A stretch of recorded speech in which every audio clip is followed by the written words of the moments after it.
Para você que não me conhece, me chamo Débora Carvalho, sou advogada militante aqui no município de Maricá e atualmente também sou delegada de prerrogativas desta casa. É um prazer estar aqui, poder compartilhar um pouco do nosso conhecimento com os nossos pares, né? Após o convite do nosso presidente, Dr. Eduardo Carlos, que desenvolveu esse brilhante projeto que é a TV OAB. Sabemos que o último ano não foi um ano fácil para a classe, né? Tivemos que nos reinventar, novas demandas surgiram e também foram crescentes os casos de divórcio e a doutora Valéria pontuou isso brilhantemente. Então hoje, como ficariam os filhos nesse atual cenário?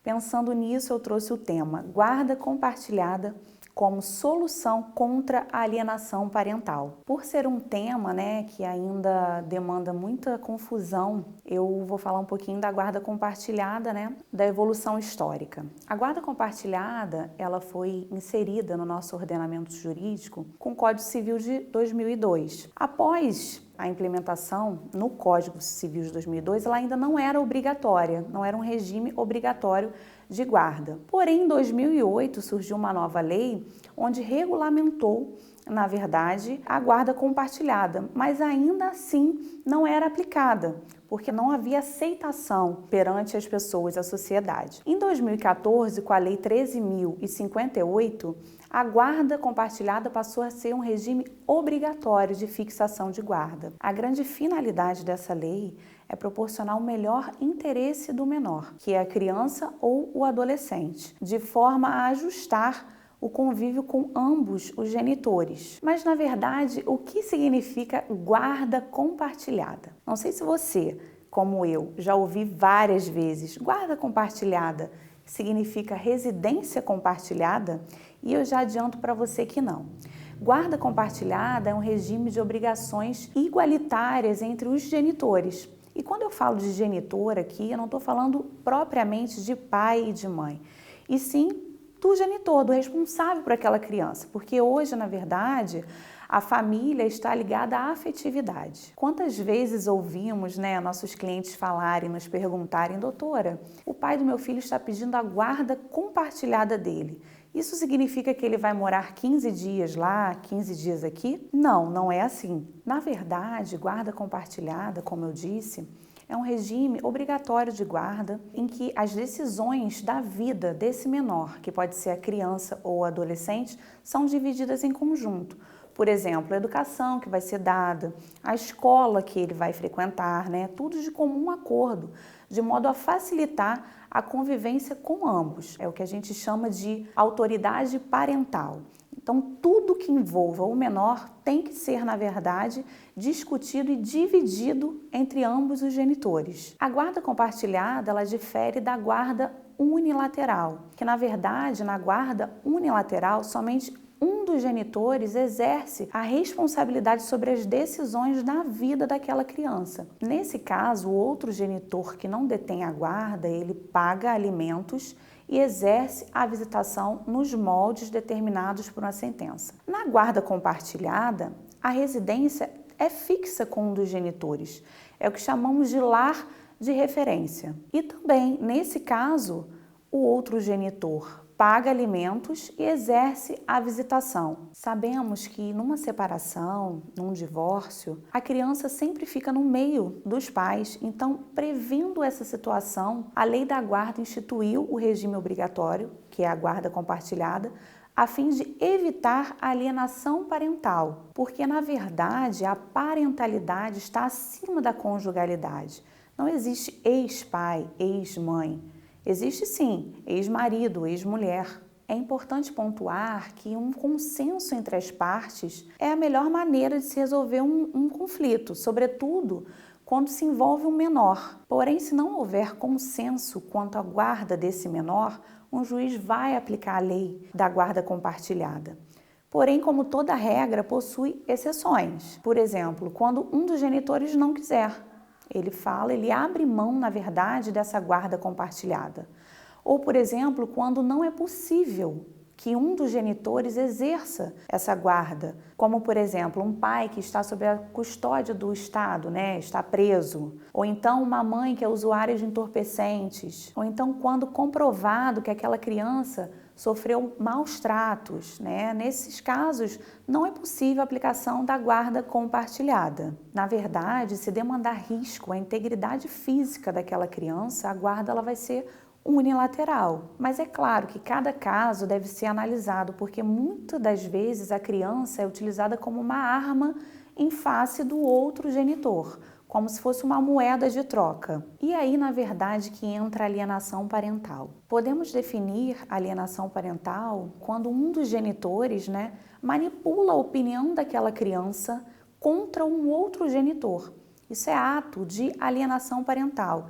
E, na verdade, isso demanda até a perda da guarda em favor do outro genitor. Existem vários atos que são classificados como alienação parental. Quando, por exemplo, um genitor impede que o outro visite a criança ou pratica algum ato que é considerado alienação parental, que na verdade vai depender de cada caso. Um juiz vai olhar para esse caso concreto e vai definir se existe ou não um ato de alienação parental. A ideia primordial da lei da guarda compartilhada é evitar justamente essa alienação parental em face de outro genitor, de modo que a criança tenha amplo acesso a ambos. Hoje em dia, na verdade, até falamos também dos cúmplices da alienação parental, que são as pessoas ligadas direta ou indiretamente àquele menor que praticam alienação parental, Então, na verdade, quando falamos de guarda compartilhada, não estamos falando de residência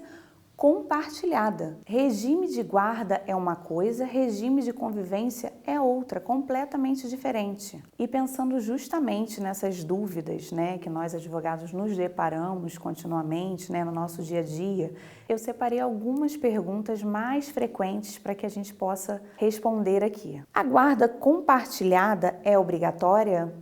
A guarda compartilhada ela pode ser acordada entre os genitores sem a necessidade da intervenção de um juiz.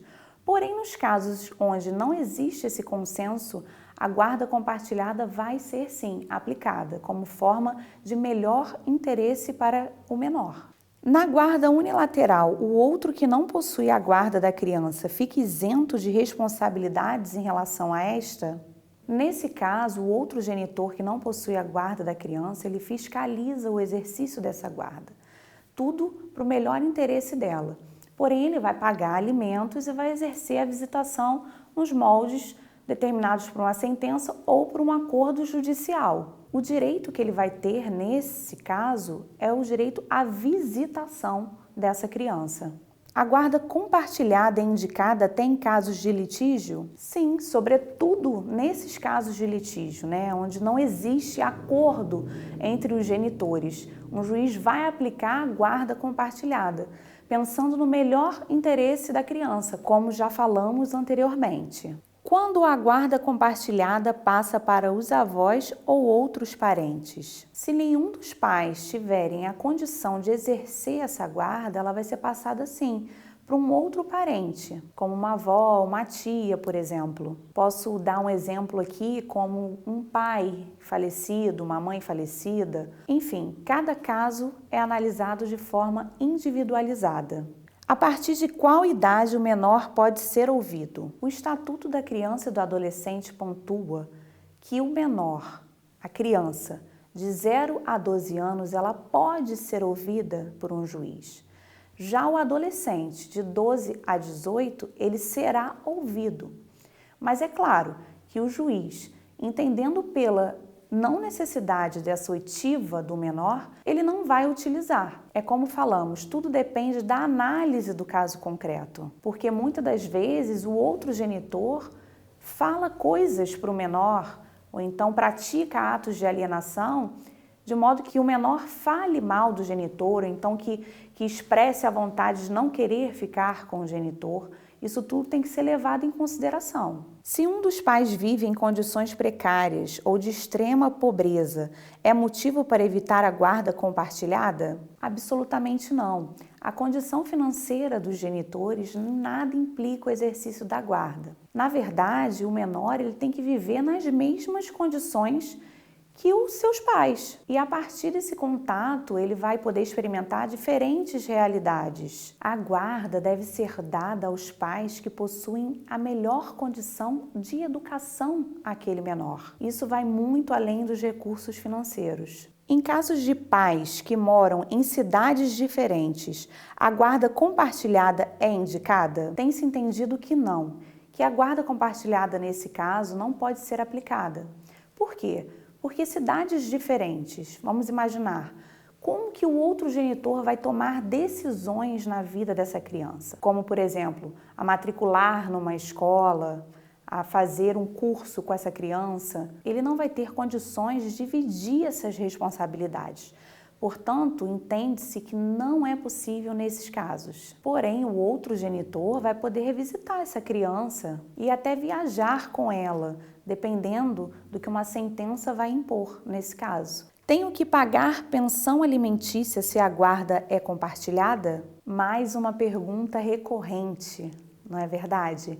Sim, com certeza. Nesse caso, o outro genitor que não detém a guarda compartilhada vai pagar alimentos, porque conforme dito anteriormente, a criança vai ter um lar de referência. Então existem despesas decorrentes dessa manutenção da vida da criança.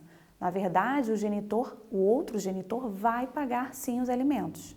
Então é isso. Espero ter contribuído com todos. Me coloco à disposição humildemente para trocarmos dúvidas, ideias. Quero reforçar aqui meu agradecimento ao Dr. Eduardo Carlos, ao Dr. Luciano Bandeira, pela iniciativa desse projeto maravilhoso e finalizo deixando uma frase para todos os colegas. Quando você vence alguém, você se torna campeão, mas quando você vence a si mesmo, você se torna invencível. Vamos à frente, que quanto mais difícil, melhor.